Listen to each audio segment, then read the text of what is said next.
Bos-bos, ini yang namanya padel. Olahraga yang lagi digandrungi banyak orang. Bahkan jadi olahraga favorit para selebriti. Saking ketagihan sama olahraga ini, beberapa selebriti bisa main padel 3 sesi dalam sehari, bos. Adanya fenomena ini jelas bikin kebutuhan terhadap lapangan padel pun meningkat. Pasangan pengusaha Haidar Wuryanto dan mantan jurnalis TV Wanda Dwi Utari, salah satu yang menangkap peluang cuan lewat olahraga padel ini, bos. Sejak Juni lalu, mereka buka penyewaan lapangan padel di Kota Bogor loh, bos. Halo bos, saya Haidar Wuryanto dan saya Wanda Dwi Utari. Thank you banget udah datang ke Padel Live. Ya. Di sini kita bakalan sharing nih sedikit tips gimana sih caranya untuk membuka lapangan padel. Yes. Apalagi ini salah satu lapangan padel yang baru di Kota Bogor. Nah, kita lagi ada di Padel Live yang ada 4 court Yes. padel. Jadi, penasaran? Saksikan di Cuan Cuan Bos.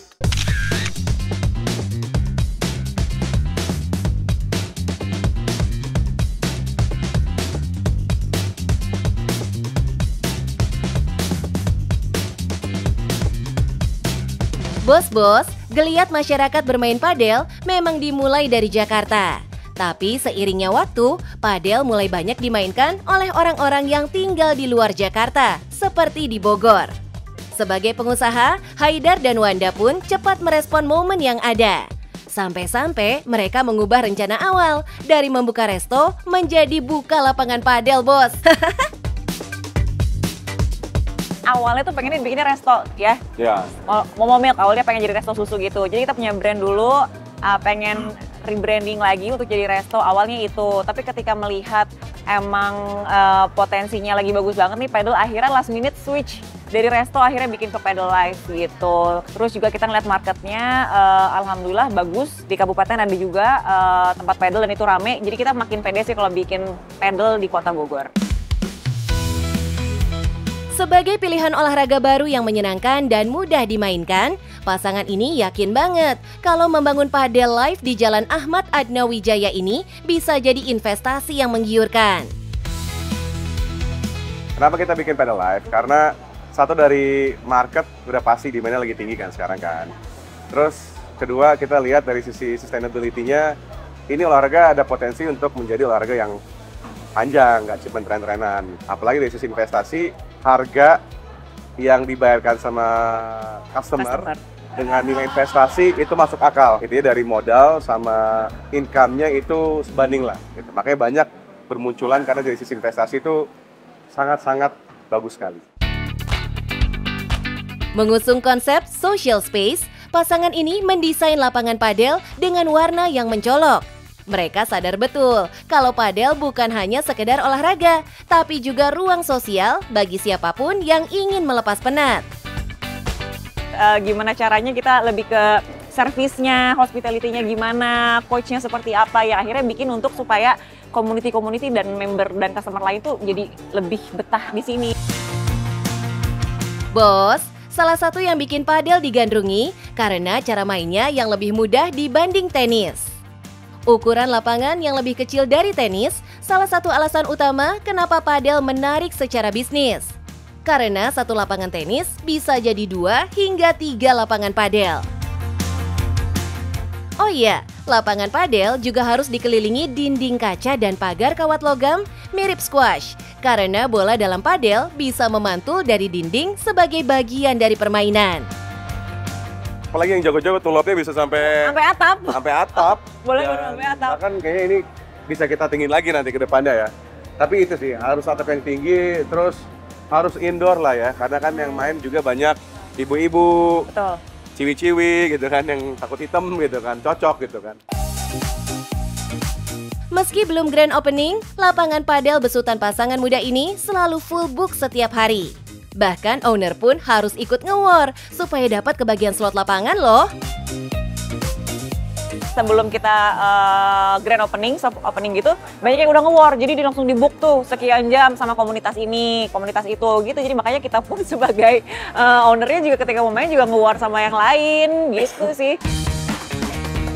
Menurut Doi, bisnis ini diyakini lebih cepat balik modal karena buat sewa lapangan selama 1 jam minimal 350.000 harus konsumen keluarkan. Kalau full book sebulan, jelas cuan yang didapat bisa ratusan juta, bos. Eits, cuan yang didapat bukan cuma lewat tarif sewa lapangan, bos, tapi juga dari jual makanan dan minuman lezat yang siap dipesan sembari menunggu giliran main.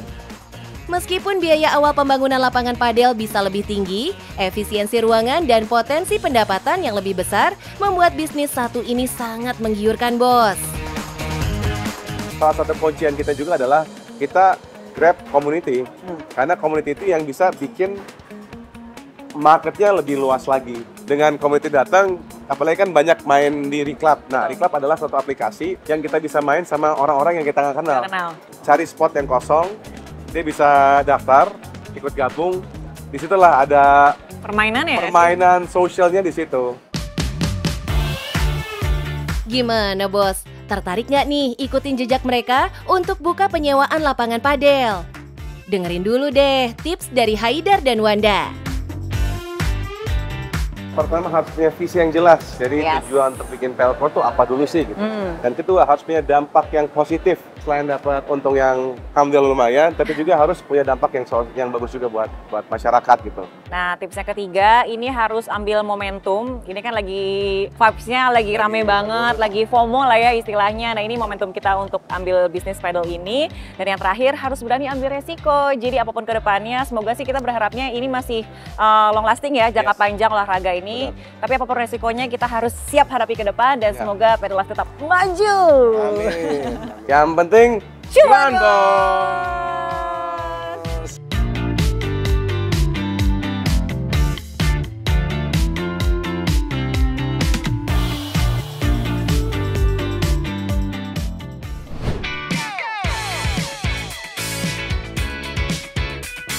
Asyik banget nih. Para pengunjung bisa nyanyi bareng di kafe bareng pemiliknya yang dikenal sebagai seniman. Udah kenal dong siapa Doi? Yap, Om Dik doang. Kafe miliknya yang dinamai Rumah Goa ini juga nggak biasa, bos. Dari segi desain, kafenya pun super estetik dan instagramable banget. Mincuan denger ini dulunya adalah rumah pribadi Doi loh, bos. Jadi makin penasaran kan gimana caranya seorang Dik doang menyulap kediamannya jadi kafe penuh cuan. Kalian masih penasaran ada apa aja di sini? Ayo datanglah. Tetap di Cuan, bos.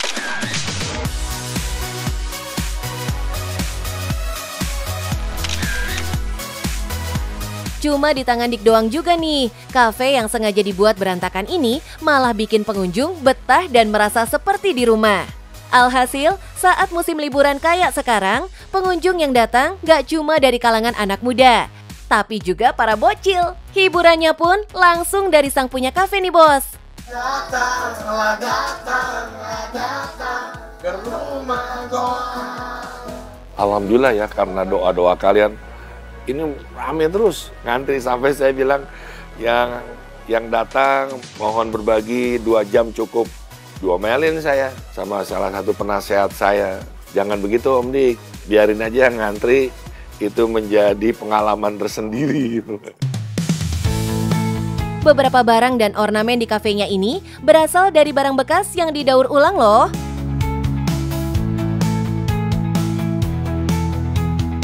Jadi indah itu adalah seni ya. Seni itu terpercik dari surga yang awalnya bumi ini pun seperti surga, indah terkontaminasi dengan tangan-tangan manusia. Nah ketika sampah itu dibuang saya pungut. Karena saya tidak lagi melihat sampah, saya melihat Dia yang Maha Pencipta, yang Maha Indah pada sampah itu. Namanya juga kafe, pasti ada makanan dan minuman yang ditawarkan. Hebatnya Dik doang, Doi nggak raup cuan sendirian. Doi menggait UMKM di sekitar kafenya untuk menyajikan menu yang ada nih, bos. Yang dijual adalah produk-produk UMKM ya, kayak singkong, ayam penyet, empek-empek, cireng, pokoknya gitulah ya. Nggak ada yang mewah, semuanya terjangkau. Berawal dari 5 tahun lalu, Doi mengubah kediamannya menjadi kafe dengan modal tak sampai 1 juta loh bos. Terletak di Gang Garuda, Sawah Besar, Kecamatan Ciputat, Kota Tangerang Selatan, tak ada akses kendaraan pribadi. Bahkan tempat parkir pun tak tersedia di kafenya ini loh bos. Dulunya rumah gua ini ujungnya kampung ya. Belakangnya kampung, sampai orang kampung nggak mau tinggal di sini. Tiba-tiba Bintaro Jaya, Pembangunan Jaya, izin mau bikin jembatan di atas tanah saya. Saya bilang pakai aja, amal jariah ya, saya nggak minta ganti rugi, tapi saya minta syarat, tolong dibuka jalan untuk rumah kami bisa menikmati jalan yang Anda buat. Ini sesuatu yang tidak bisa karang, yang saya tidak bisa karang seperti mengarang lagu ya. Dik doang tahu banget sama selera pasar yang digaetnya bos. Kafe yang dibangunnya sekarang jelas udah mengikuti selera pasar yang ada. Pertama bismillah aja dulu ya. Yang kedua, ini harus begitu dekat tanpa jarak. Nggak ada sesuatu yang terasa, kok gue seperti di halaman depan rumah sendiri ya. Karena tidak berjarak gitu. Dulu saya menanam pohon buat menetralisir keadaan yang makin panas. Konsep sederhana yang dibalut dengan jiwa senimannya, auto bikin Doi raup cuan maksimal bos. Dari Dik doang kita bisa belajar untuk selalu melibatkan sang pencipta, termasuk saat membangun bisnis. Dan dengan didorong tekad yang kuat, usaha dan kerja keras, hasilnya pasti nggak akan bikin kecewa bos. Jadi gimana strateginya nih buat UMKM supaya bisa terus bertahan dalam usahanya, nggak hanya terus memikirkan cuan, tapi bisa survive dan terus bertahan. Kan ada 5 dasarnya. Yang pertama dekat dengan Allah. Harus itu. Ya. Yang kedua harus punya kelebihan, keahlian, skill. Yang berikutnya adalah pandai bersilaturahmi. Yang penting Cuan bos.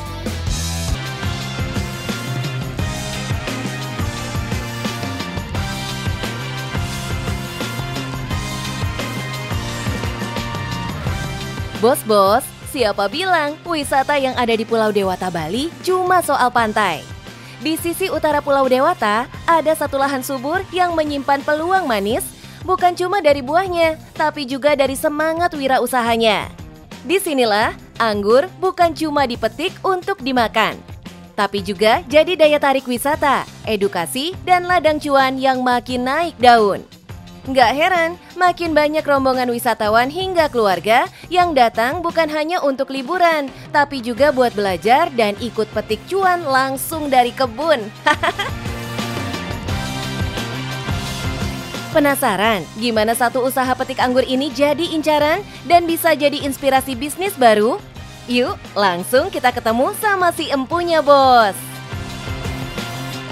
Halo bos, perkenalkan nama saya Iget Dedian Rakabudi, pemilik dari wisata petik anggur Wiragrep Sejahtera yang berada di Kabupaten Buleleng. Di sini ada 10 jenis anggur yang sudah siap dipetik. Penasaran? Saksikan di Cuan Bos.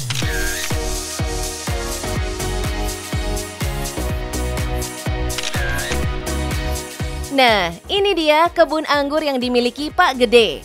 Nggak cuma manis dari hasilnya, tapi juga menarik dari tampilannya nih bos. Soalnya di sini pengunjung nggak cuma bisa petik satu jenis anggur, tapi puluhan bos. Oh, di sini kita coba tanam sih sekitar 30-an jenis, cuma yang sudah bagus produktivitasnya 10 jenisan. Dari yang hijau segar sampai ungu kehitaman, semuanya tumbuh subur dan siap dipetik. Keberagaman ini bukan cuma memanjakan mata, tapi juga jadi strategi bisnis yang cerdas. Karena makin banyak pilihan, makin luas pasar dan pengalaman yang bisa ditawarkan. Kalau yang sudah bagus itu ada Everest, Taldun, ada Transfigurasi, Ilaria, ada ini Kopidon, ada Early Adora, ada lagi Gospi, Akademik, sama Suraflonok namanya. Nggak heran kan bos, kebun ini bukan cuma tempat wisata, tapi juga jadi galeri hidup anggur-anggur premium yang bisa dijadikan cuan. Awalnya di sini kan yang terkenalnya kan anggur Bali. Cuma harganya yang kadang merosot, kadang tinggi, makanya saya beralih ke anggur impor ini. Bos, dari harga yang nggak sebanding dengan biaya perawatan sampai hasil panen yang kadang bikin tekor, itulah tantangan di usaha pertanian yang memang nyata adanya. Tapi disinilah letak semangat seorang pelaku usaha, bukan berhenti tapi berinovasi. Awalnya kan anggur lokal itu kadang harganya bisa sampai, kalau musim panen raya ya, pas banyak ada buah itu harganya bisa sampai Rp500 per kilo kadang. Makanya itu dah untuk beli pupuk aja kurang itu gitu. Apalagi sekarang harga obat pupuk sudah naik semua kan gitu. Makanya untuk mengubah itu saya berinovasi untuk mengembangkan anggur impor ini. Dan ternyata saat ide segar bertemu keberanian, cuan pun akhirnya bisa dipetik dari ladang yang sama bos. Dengan lahan seluas 1 hektar lebih ini, Wira Grape Sejahtera menerapkan sistem tanam dan panen bergilir. Jadi nggak perlu nunggu setahun sekali buat petik anggur. Pengunjung bisa datang hingga 4 kali dalam setahun dan tetap disambut dengan anggur yang siap panen. Kalau di sini biasa kita 4 bulan sekali. Ya, dari udah bisa dibuahkan itu kalau dari bibit kita tanam dulu 1 tahun. Setelah itu baru 4 bulan sekali. Perawatan kebun jelas nggak bisa setengah hati. Kalau lengah sedikit bisa berubah jadi tantangan besar loh bos. Kalau perawatan anggur itu dibilang gampang ya gampang, kalau sulit ya lumayan juga, apalagi di musim hujan kan kita harus penyemprotannya itu intens. Bos, jangan buru-buru mikir mahal buat masuk ke kebun anggur di sini. Tarifnya masih ramah di kantong kok. Sekali bayar, pengunjung udah bisa keliling kebun, petik langsung hingga sekedar nyicip anggur segar dari pohonnya tuh. Nggak cuma dapat rasa, tapi juga pengalaman yang bikin betah. Kalau kita untuk wisata ini orang datang masuk itu tiketnya dewasa 10.000, anak-anaknya 5.000. Kalau udah cocok, tinggal bawa ke meja timbangan, bayar, dan jadilah oleh-oleh segar khas Buleleng yang nggak ada duanya. Yang impor kita masih di harga 100.000 sampai 200.000 per kilo. Ya tergantung jenisnya. Kalau yang 100.000 yang merah kita pukul rata 100.000. Kalau yang anggur jari mondrop kita 150 per kilo. Yang hijau kayak Ilaria, tadi lupa saya sebutin ada cotton candy namanya 200.000 per kilo. Seru, interaktif, dan pastinya berkesan. Karena di kebun ini yang dipetik bukan cuma buah, tapi juga pengalaman manis yang bisa dibawa pulang. Makanya, dalam sekali waktu panen dan dibuka untuk pengunjung petik anggur, hasilnya emang nggak main-main loh bos. Kemarin pas musim panen raya itu kita dapatnya di 1,6 ton untuk lahan yang 3.000 meter aja. Wih, hasilnya sih bikin senyum lebar tuh bos. Baru 3 tahun, sekali panen hasilnya bisa bertonton. Bahkan dari lahan terbatas pun bisa berkembang jadi destinasi wisata yang penuh potensi kan bos? Dari kebun anggur yang tampak sederhana, ternyata bisa lahir peluang cuan yang luar biasa. Bukan cuma jual buah, tapi juga jual pengalaman wisata yang segar dan berkesan. Konsep wisata petik ini cocok banget di era sekarang, karena orang makin suka aktivitas yang interaktif, edukatif, dan pastinya instagramable. Ingat bos, yang dipetik bukan cuma anggurnya, tapi juga cuan dari peluang yang diciptakan. Nah bos, gimana nih wisata petik anggurnya? Menarik kan? Jadi kita sebagai petani harus bisa memanfaatkan potensi wilayah kita masing-masing. Anggur tumbuh subur, wisata makin makmur. Yang penting cuan, Bos.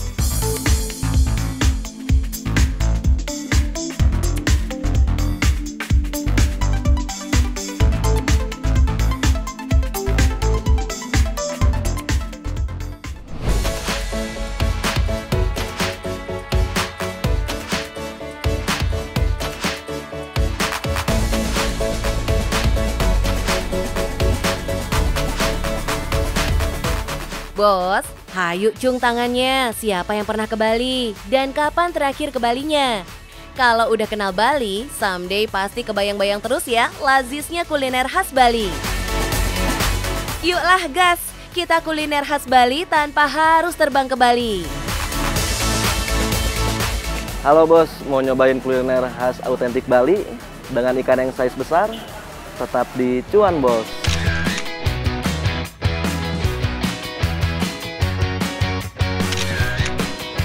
Wadidaw, serius nih bos? Pecinta seafood pasti kenal dong, ini ikan apa? Yes, barakuda. Oke lah, paham ya sekarang kenapa resto ini rame terus bos. Ikan-ikan yang dijual di sini ukurannya segede gaban gini. Bikin ngiler kan bos? Fix lah, ini resto spesialis ikan big size bos.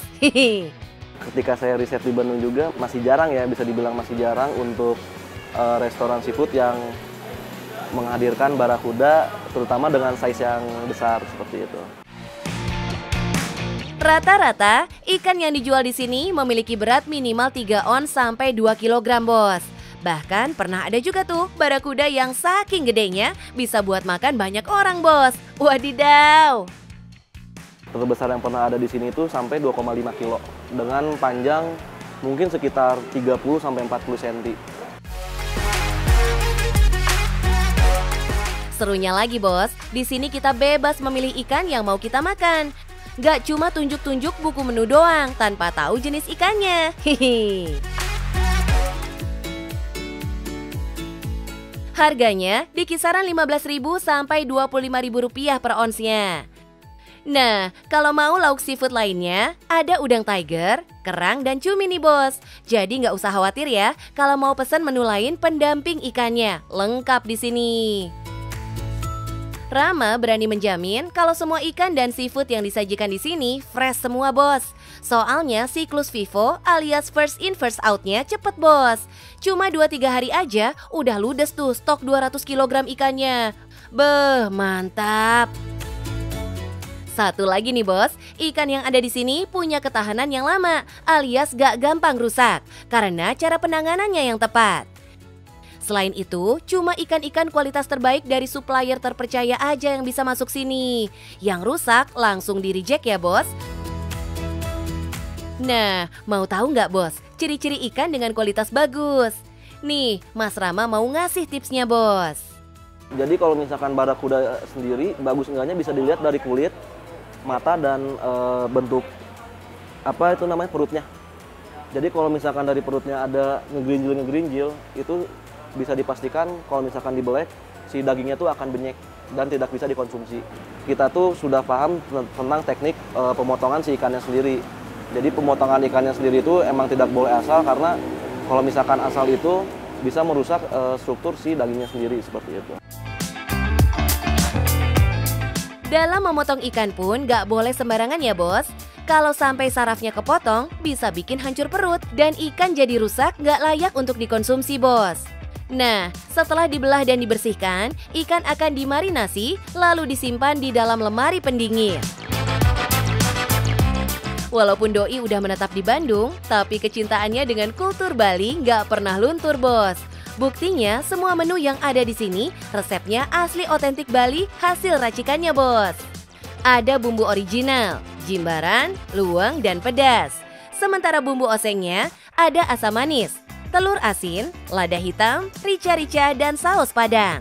Di Bali sendiri kan emang rata-rata makanan pedas, dan yang saya lihat juga setelah saya riset, orang Bandung pun suka makanan-makanan yang pedas. Jadi kami berusaha menyesuaikan antara rasa Bali dan lidahnya orang Bandung. Nah, ngomong-ngomong soal bumbu, barakuda bumbu Jimbaran menjadi favorit pengunjung di sini, Bos. Daging ikannya punya tekstur yang lembut, mirip dada ayam, dan memiliki aroma tidak terlalu amis. Resto seafood dengan konsep budaya dan kuliner khas Bali ini gak cuma kental di cita rasa masakannya aja, Bos, tapi juga detail ornamen yang menghiasi interiornya. Resto yang buka dari jam 11 siang sampai jam 10 malam ini selalu padat pengunjungnya di jam makan siang dan jam makan malam, Bos. Bahkan setiap akhir pekan, kursinya selalu penuh pengunjung. Kalau lagi rame itu kita bisa mengeluarkan sampai 160 ekor ikan. Untuk transaksi sendiri mungkin bisa dikatakan itu ada 100 lebih transaksi. Wah, bisa kebayang ya, Bos, dalam sebulan mereka bisa dapat berapa omsetnya? Gimana, Bos? Sudah melihat bisnis saya dari awal sampai akhir? Yang terpenting menjaga konsistensi dan menjaga cita rasa autentik itu menjadi salah satu kunci keberhasilan sebuah bisnis kuliner. Yang penting cuan, Bos.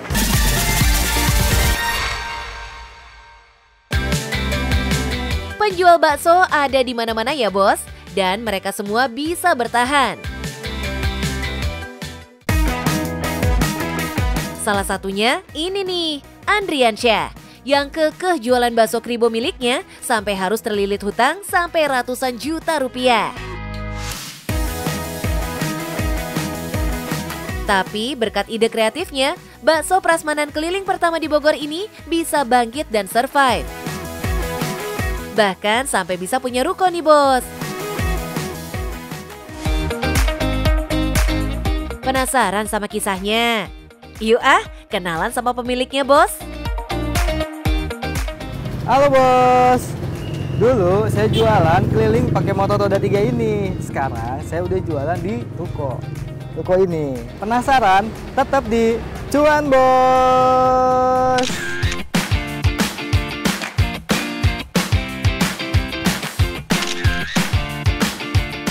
Wadidaw, vibes bakso prasmanan emang masih eksis sampai sekarang ya, Bos? Apalagi Doi termasuk pelopor pertama bakso prasmanan di Bogor. Jadi bakso kribo ini bakso prasmanan pertama yang ada di Bogor. Awalnya tuh saya iseng-iseng kan ya. Tadinya kan masih jualan di rumah. Tapi kok di rumah jualan kok gini-gini amat gitu ya. Yang beli ya itu lagi gitu. Akhirnya buka-buka YouTube lah. Ketemulah bakso prasmanan tapi di Yogyakarta. Di warung bakso Bang Andri, banyak varian menu baksonya. Tapi yang menjadi favorit netizen adalah bakso telur puyuh dan kejunya nih, Bos, yang dibanderol dengan harga Rp2.000 per buah. Murce banget nggak tuh, Bos? Apalagi rasanya nggak kaleng-kaleng, Bos. Komposisi baksonya 80% daging dan 20% tepung. Dalam sehari, mereka bisa memproduksi puluhan kilogram bakso. Kuah baksonya juga maknyos banget, Bos. Rasa kaldunya berasa banget di kuahnya. Ada juga pilihan rasa kaldu cabai pedas yang bisa bikin lidah bergetar. Jangan lupa sama tetelannya ya, Bos, yang bikin makin gurih rasa baksonya. Kalau melihat backgroundnya Bang Andri, Doi ini berusaha untuk menaikkan derajat keluarganya. Tapi sayangnya Bang Andri malah putus kuliah karena nggak punya uang buat bayar semesternya. Awalnya tuh gara-gara putus kuliah sebenarnya. Dulu itu kan saya kuliah, cuma pas waktu mau bayar uang semesteran itu, saya nggak pegang uang sama sekali. Waktu itu saya cuma pegang uang 600.000. Jadi yang 150.000-nya itu saya pakai buat cuti kuliah. Nah sisanya itu saya pakai buat modal usaha awalnya. The power of kepepet nggak tuh, Bos? Doi lanjut usaha jualan bakso setelah putus kuliah. Dari belajar ke tukang daging di pasar, sampai meracik sendiri baksonya nih, Bos.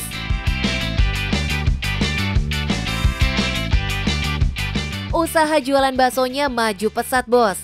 Lebih gokil lagi, Bang Andri sampai bisa punya beberapa cabang. Tapi sayangnya, usaha baksonya bangkrut.